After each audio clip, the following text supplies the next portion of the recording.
And they're actually trying to create their showroom in a space where there is no infrastructure. My views of growing up in Buckinghamshire in England do not translate to every corner of the planet. Dome projects were going nowhere. Just being big wasn't the answer. I was piecing this stuff together. I was thinking, my gosh, actually no one's telling me this, but what they really want.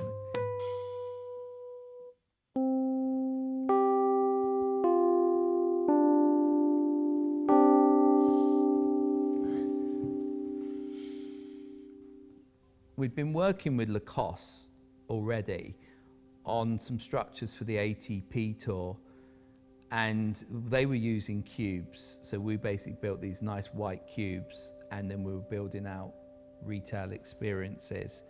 And there was a project for the Tennis Open in Australia. I'd never been to Australia before. We started working on this project and we had a team out there. And I spoke to them, we were chatting about the project, and they were really fascinated with the heat. And I was like, well, you know, it can't be that bad. They said, no, wait till you get to Australia, you'll realise what heat is. So I was like, well, yeah, right, okay, whatever you say. Anyway, that aside, we started looking at structure, and basically I wanted a big cube to create a Lacoste retail experience at the Melbourne Tennis Open. And we worked on the scale, so it became a 15 by 25 structure with a couple of doors. We designed like proper door systems that go into the inflatable, so it's like a big cube, nice big Lacoste branding on the top, this big thick banner and stuff. It was nice, it was all very pure. And they were working with a designer in France that I knew from my early product days, a guy called Christophe Pilet.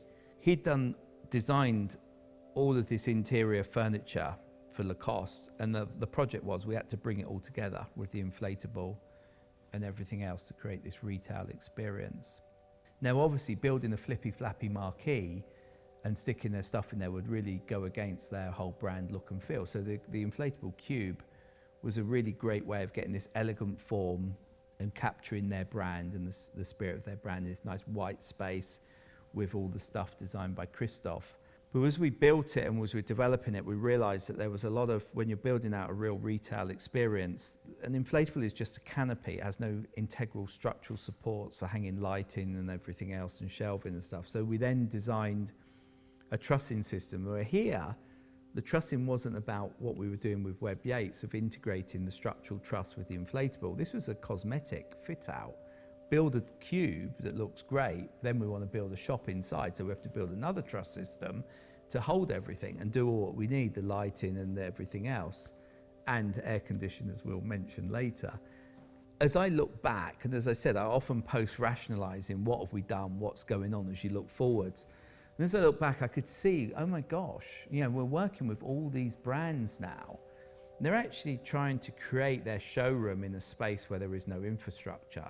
So we're creating the infrastructure, and what's happening is the Inflate's great, it's very exciting. There's nothing else on the market as exciting. You're just stuck with marquees, and the marquees don't work for them. They don't want a marquee, they want a piece of architecture of some sort. And the inflatable was, in a way, I wouldn't say they're compromised, but they could see the opportunity. But I could see now, as I was piecing this stuff together, I was thinking, my gosh, actually no one's telling me this, but what they really want, they want a piece of architecture in a field. They don't want a tent. They're okay with the inflatable, but we all know it's just a canopy. So the Lacoste project was great. When I look at it, I think, you know, it's great, but we patched it together to make it work. But what it was a maquette, like a brief to me of saying, look, Nick, if you could build us a shop, we want it. You build me a piece of architecture, I want it. You know, we've taken your structure and we've made it work. We've all made this work, 'cause this is what we want. But no one was kind of coming out and saying it. So the Lacoste project for me was where I realized that the big dome projects were going nowhere. Just being big wasn't the answer. It was now a time to start to be intelligent. And actually it was a time to find what is the product? What is the piece of architecture? What is this? And at this point, I kind of started to think about imagine I started and I had nothing. what would I want from my learnings from Inflate and what I've seen around? And I was like, right, okay,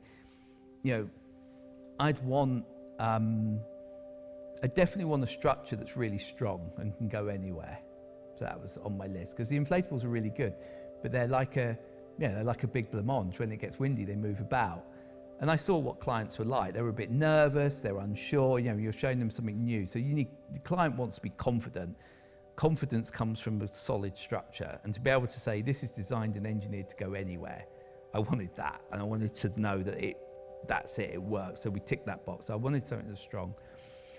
With the inflatables, I also saw that often we'd build a size and it wasn't modular. We did connect the domes together when it got really big, but when you were smaller, if you wanted something that was 6 meters or 10 meters, you always had to have either a 6 meter inflatable or a 10 meter. So I was like, well, we need something that's modular, that's scalable. We want a system that can get bigger and smaller. I also knew that with the inflatables, it was really easy to train someone to use them. Roll it out, tie it to the ground, stick a fan in, up it goes. And I thought, if we're going to do a new system, we need to do something that's intuitive to use, something that people can adapt to. And then I wanted something that baked in functions. So I wanted it to be able to integrate, like the ability for lighting and shop fit and everything else. I thought we needed a system that would be able to bring together all of those facilities, that it would be able to grow with us, that we could do more and more with it. And so these were starting to form the brief. I was like, this needs to all feel natural. It needs to be strong. It needs to be modular. It needs to be architectural. It needs to bake in all these facilities. And we want all this to happen. With the inflatables, we'd subverted like cut and sew technologies. We brought our design language to it. But I thought there's an opportunity here for us to take ownership of something. And so this brief was writing itself. And I had no idea where it was going to go. What I did know is when I went to Australia, it was fucking hot. It was just unbelievable. I'd never experienced, when they were talking to me about the heat and they were talking about the air conditioning units and everything else, I was like, it was like I said, I was not believing it. I went there and I experienced it. If you sit outside for like a few minutes in the sun without protection on, you burn.